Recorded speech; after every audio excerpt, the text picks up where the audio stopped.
Sebuah villa di Gianyar, Bali digerebek BNN karena dijadikan laboratorium untuk memproduksi narkotika.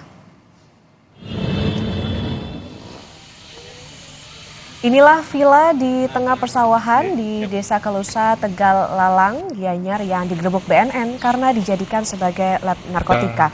Pabrik narkotika ini dioperasikan secara klandestin oleh seorang warga negara Filipina.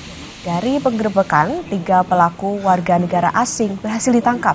Dari lokasi disita ratusan barang bukti alat untuk meracik narkotika golongan 1 jenis DMT.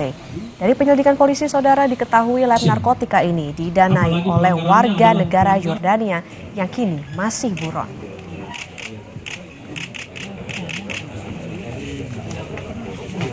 Yang dimiliki pelaku sebagai lulusan sarjana kimia dari salah satu universitas di Dubai. Pelaku yang berkewarganegara Filipina ini mampu mengelola bahan-bahan kimia sehingga menjadi DMT.